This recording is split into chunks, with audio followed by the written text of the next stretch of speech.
What's up, guys? Jason up, New Age Revolution, down here in the cave for the conclusion of the third round, my favorite LJN Wrestling Superstars contest. Yeah, how about that? Third round concludes right now, and then we find ourselves in a bit of a conundrum, as the kids say. First, I want to say thank you to Michael Rea for going out there and answering the call and finding me the AEW Sting figure at his local Walmart. The AEW Walmart exclusive Sting. He has found us and he's sending it my way. And of course he'll be paid handsomely for that. I still need one more. I need one more AEW Walmart exclusive Sting. So if you find yourself at a Walmart, because there aren't any in New York, any Stings anyway. There's plenty of Walmarts. I can't find them. I'm still on the hunt, but I can't find them. And I'm not going to pay $75 for him on eBay when he is $21.88 at Walmart. So if you can find me one more AEW Sting, I will, again, reward you handsomely. All right, moving on. We've got Kamala, Hogan, Steamboat, and Valentine have moved on to the fourth round. And here we go with our next matchup. We've got Brutus Beefcake taking on Randy Savage. Brutus Beefcake, his run has been well-deserved. He's a good figure. He's got a lot of good history in the old Childhood Federation.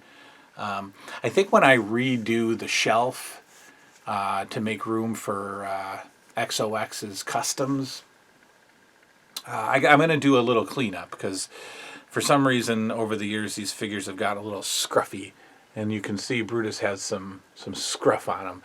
But these clean up really nice and real shiny. So I'll do some cleanups. Brutus had a fantastic run, a well-deserved run.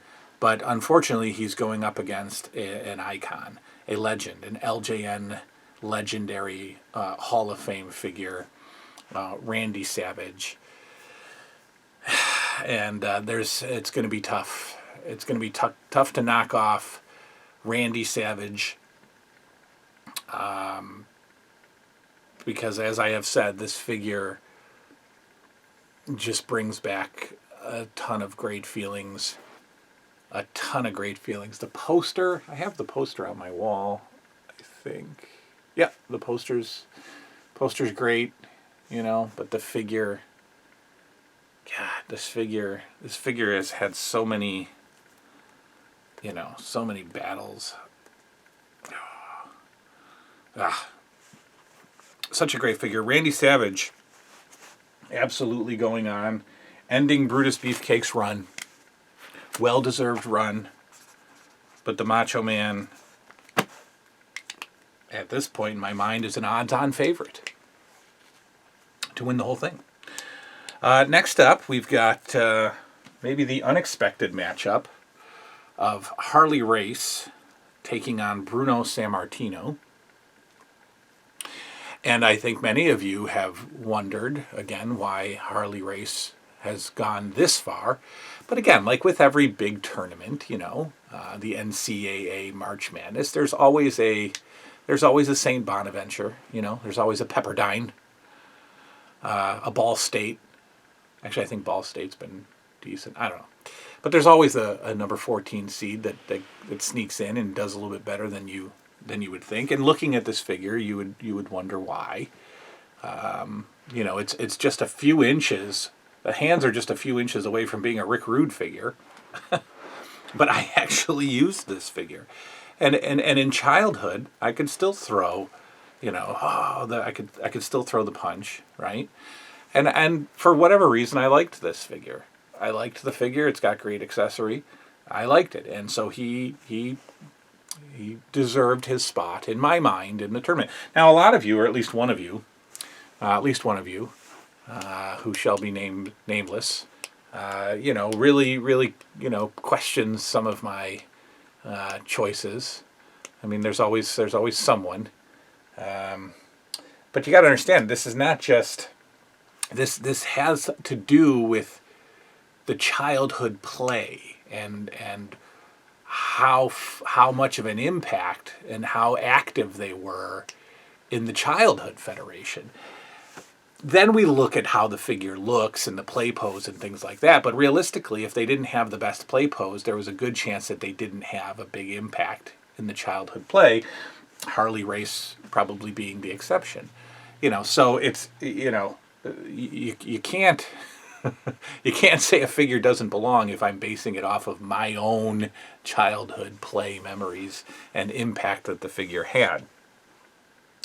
But thanks for your thoughts and opinions, Mike of many Mikes. Anyways, Harley Race is going up against Bruno, and Bruno is a great figure because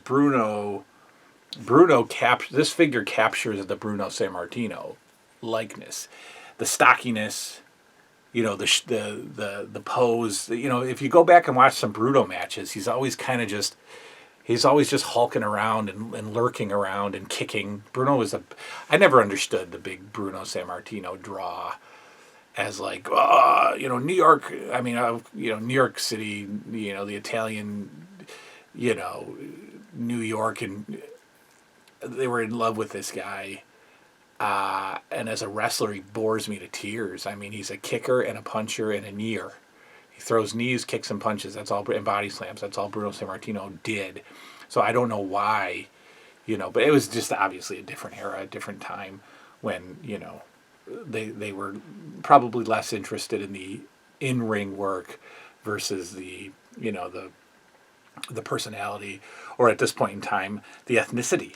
I think being like the Italian immigrant thing really made Bruno stand out in Madison Square Garden, and Philly, being from Philly. So anyway, but the figure is pretty legendary in my play because I brought him back from not being played with at all. Remember, he had a short-lived run with Jesse Ventura as Thunder and Lightning. Not as Bruno Sammartino, but as Thunder. And then I just brought him back as Bruno Sammartino. And I brought him back as a bad guy. And he had my legendary 1 hour match with Hulk Hogan. So, Bruno had a lot. Bruno had a lot to do with the LJN Fed as a kid, but as a bad guy, right? A bad guy speaking out against, the modern wrestlers of 1987. But still, Bruno is an important figure. Bruno finally sends, I can't think of a bad college team. That's Appalachia State. Bruno finally sends Appalachia State home. Harley Race is eliminated. Bruno Sammartino moves on. The final match of round 3 has Junkyard Dog taking on Magnificent Morocco. And this is going to be a tough one for me. The play poses are similar and both fine. Junkyard Dog has probably one of the best play poses of an LJN. I would put Hogan and SD Jones ahead of him, but he has a great. And I remember when I was a kid, I would, because the Junkyard Dog, when he would do punches, he would like keep his fist real, and so he would have, he'd hold his head and have his hand right here and hit the head. So I would do that with the figure when I was a kid. I would fold his hand in, hold with one hand, and then bam, that was the JYD pose. And then he would also do like this really intense clothesline, right? So in real wrestling, he would throw the opponent into the rope, and then Junkyard Dog would bounce off the rope too, and then hit the clothesline. So, he whips him into the rope, and then instead of standing here, the dog throws himself off the rope and comes back with the clothesline. And I would do that and mimic that, and of course the thump power slam Great accessory. Great accessory. Always a lost accessory. In fact, the chain would always break off of the collar, and then most of the Planet's junkyard dogs in 1987 were just sitting on your floor with the collar around their neck, no chain, right?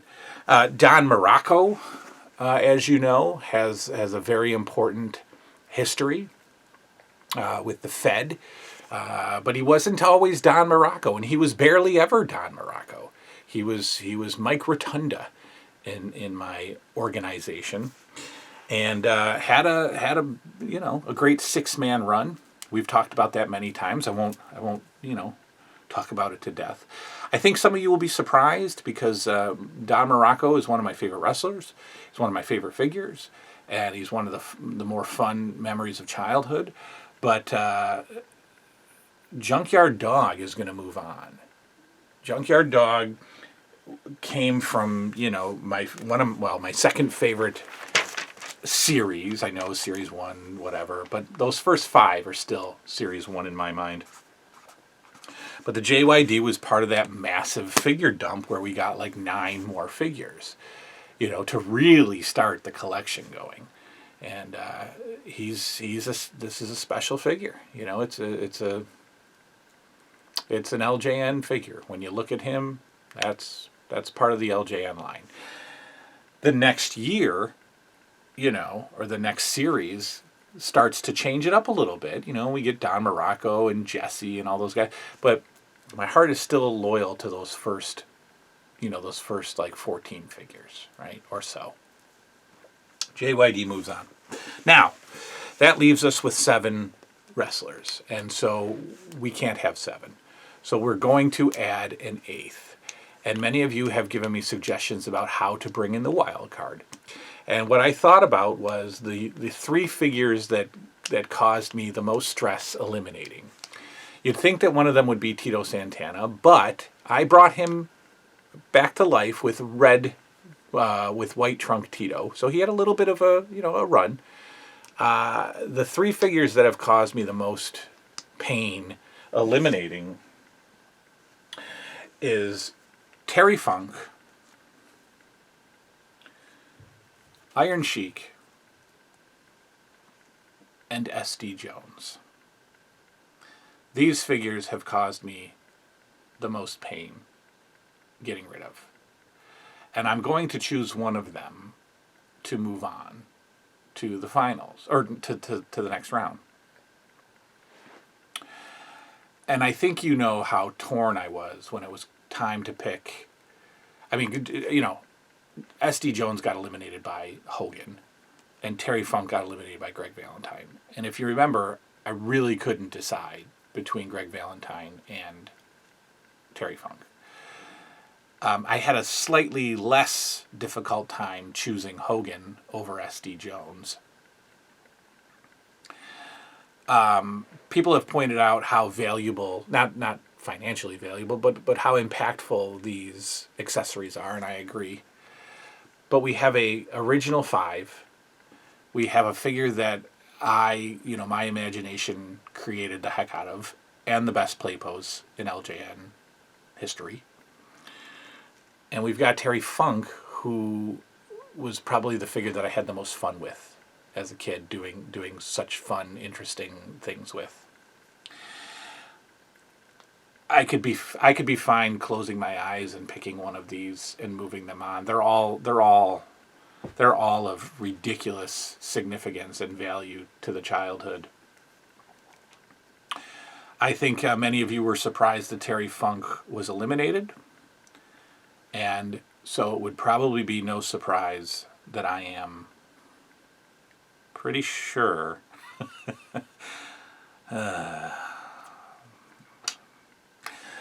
I'm going to advance Terry Funk. Terry Funk, way too close of a matchup against Greg Valentine. And I think he deserved a little bit more.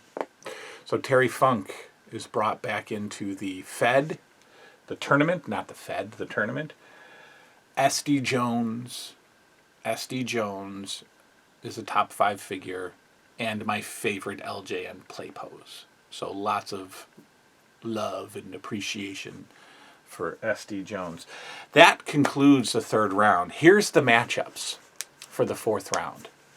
Kamala takes on the wild card entry Terry Funk. Hogan against JYD. Ricky Steamboat against Bruno Sammartino. And in the toughest matchup in the history of matchups, Greg Valentine takes on Randy Savage. Yeah. At the conclusion of this round, we are going to have the semifinals. There will be 4 figures left after this. We will have the semifinals, and then we will have the finals. And I'm excited. Kamala versus Funk, Hogan versus JYD, Steamboat versus Bruno, Valentine versus Savage. Here we go. Next time, the final 8. The not the Elite 8. The exciting 8. Here we go. Round 4 coming up. Good night now.